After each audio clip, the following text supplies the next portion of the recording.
I think what Green Book has done for us as an agency has brought in the opportunity to have a lot of discussion and dialogue about what advocacy means for battered women, what that means as far as collaborating with other agencies in the system. It's brought us the opportunity to we take advantage of technical assistance a lot. We've brought in a lot of national people that we would not have been able to bring in to help us as an agency, as an organization, talk about what advocacy means, what is the battered women's movement, what is our place in the battered women's movement, why are we doing this work.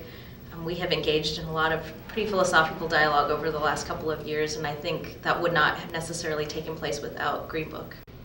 One thing that Green Book did was force us to take time out of our ridiculous schedules and just sit for hours and talk about the reality of the lives of battered women and their kids in the Child Protective Services system. One way in particular that it always informs my work as an advocate is just the better understanding I have of the different components of the system.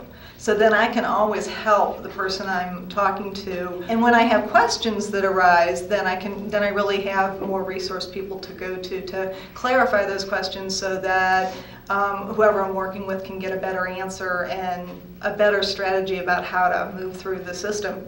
Well, I don't do a lot of direct service, but I can say that when calls do come in, I feel like I have contacts at CPS that I can call. We can talk about cases both theoretically and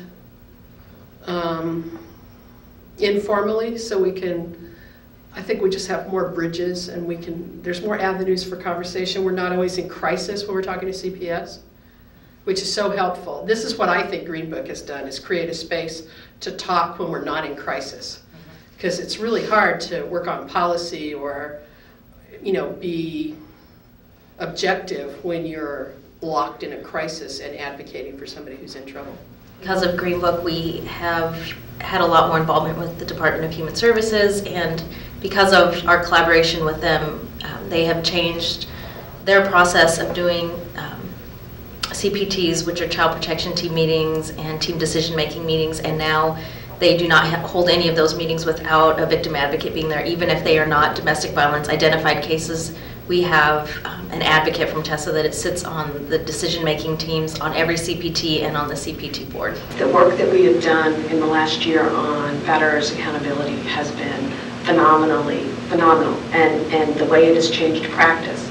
And this was done with trainings with CPS and the DB specialists together, and that has been making some of the most profound, I think, change that I've seen. Well, actually, I have a case example. And we were in a mediation with one of my clients, and what had ended up happening was we had an offender who had threatened the victim before with, if something happens, you leave me, I will kill you, and I'm going to kill you with a sledgehammer because it would bring me more pleasure. Well, after that had happened, she had left him and they went through a mediation hearing, and through that mediation, the first thing the offender asked for on his property list was the sledgehammer. What ended up happening with that is she had gotten upset, obviously, about what was going on, and the mediator did nothing about it. What actually Green Book helped do with that was we ended up implementing a bunch of different trainings with mediators and different attorneys about what, I guess, proper mediation, divorce hearings, and all of that type of stuff should look like. And really that was the first time that I encountered Green Book and the first time that I saw how meaningful it was and the lives of the clients that we serve. The advocate role has also become a lot more visible. The role has been brought into the forefront within a lot of the conversations that we've had, whether it's been with offender treatment providers, with probation officers, or anything within the systems.